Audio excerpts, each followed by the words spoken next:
अरे कहना क्या चाहते हो?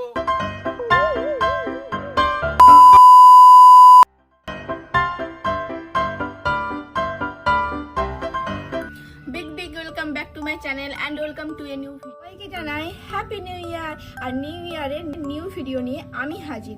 আর আজকে এই নিউ রেসিপিটি যদি ভালো লেগে থাকে তাহলে অবশ্যই কি করতে হবে, লাইক শেয়ার সাবস্ক্রাইব করতে একদম ভুলবেন না। জলদি সাবস্ক্রাইব করে ফেলুন। আর যারা আমার চ্যানেলটিকে আজকে প্রথম দেখছেন তারা প্লিজ পাশে থাকা বেল আইকনটি প্রেস করতে একদম ভুলবেন না, যাতে নেক্সট আমার চ্যানেলে আসা অনেক নিত্য নতুন ভিডিও আপনারা খুব সহজে দেখতে পান। নতুন বছর মানেই কিন্তু একটা পিকনিক ভাব, আর তার সাথে যখন থাকে শীতের আমেজ, এই দুটো কম্বিনেশন মিলে কিন্তু দারুণ একটা ব্যাপার তৈরি হয়। আর তাই আমি আজকে নিয়ে চলে এলাম নতুন বছরে পিকনিক স্পেশাল চিকেন রেসিপি। তো আসুন রেসিপিটা দেখে নিয়ে যাক। এখানে নিয়ে নিয়েছি 500 গ্রাম চিকেন এবং সেটাকে ম্যারিনেশন করব। সেই জন্য প্রথমেই দিলাম দই, এরপর আদা রসুন এবং লঙ্কার পেস্টটা দিয়ে দিলাম এবং এরপর টমেটো দিলাম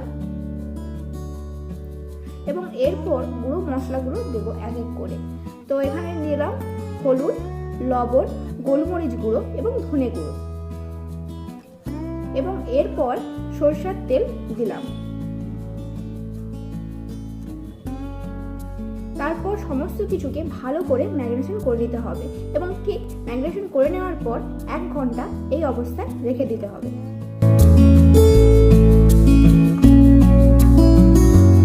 এরপর কড়াই গরম হয়ে এলে গোটা গরম মশলা দিয়ে দিতে হবে এবং সেটাকে কিছুক্ষণ নাড়াচাড়া করতে হবে যাতে সুন্দর একটা ফ্লেভার বের হয়।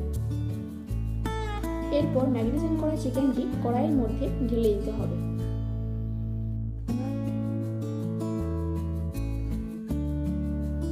এরপর এর ওপর একটা ঢাকনা দিতে হবে যাতে রান্নাটি খুব ভালোভাবে মজে যায়। এরপর কিছুক্ষণ অন্তর ঢাকনা খুলে একটুখানি নাড়াচাড়া করে নিতে হবে, তাও আবার খুব হালকা হাতে, ঠিক যেমনটি আমি করছি ঠিক তেমনভাবেই। এইভাবেই ঢাকনা দিয়ে এবং নাড়াচাড়া করতে করতে কিন্তু পুরো রান্নাটি হবে জলবিহীন। এখানে আমি কিন্তু কোনো জল ইউজ করছি না, কারণ আমার এই জলটা যেটা দেখতে পাচ্ছেন সেটা এখানে চিকেন থেকেই বেরিয়েছে। আপনারা চাইলে করতে পারেন। তো আমার রেডি হয়ে গেল সুন্দর পিকনিক স্পেশাল চিকেন রেসিপি।